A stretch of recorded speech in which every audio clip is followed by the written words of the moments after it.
Minnesota Republican Michele Bachmann is on the House Intelligence Committee, and she's my guest now. Good morning to you. Good morning, Bill. What do you think about all your colleagues coming out talking this way? Well, I think it's a recognition of the frustration that President Obama has us in a situation now where the United States is weak on the national stage. This is very different. The president inherited the most powerful nation in the world with the most powerful national security, the most powerful military.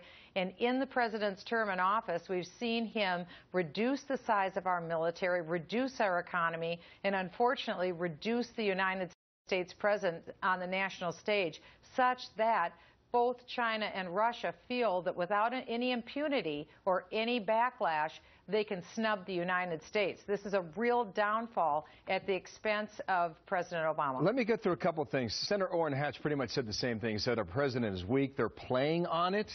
And he said it irritates the heck out of me. There's a poll that we just got out. President Obama's handling of the government surveillance program. 61% disapprove of the way that's going down. But get this, Ecuador.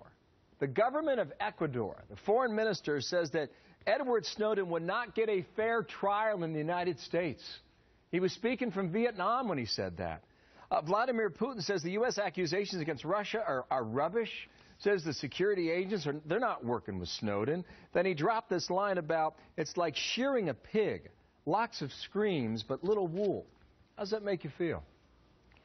Well, it's humiliating to the United States, and of course that's the impact that China, Russia, Cuba, Venezuela want to have on the United States. This is a coalition of communist countries, and what they're saying, quite frankly, is that the United States doesn't have leverage, and we're going to milk this for all that we can.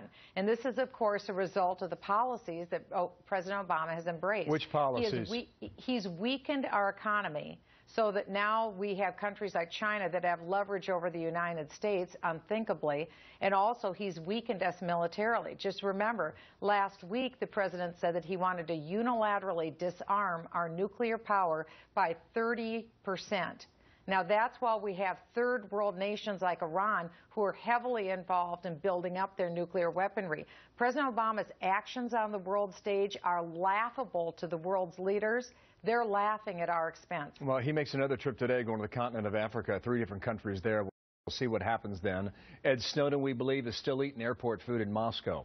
Michele Bachmann, thank you for your time. We were short today because we got all this breaking news, but we'll speak again. Thank you out of Washington. Thank you, Bill.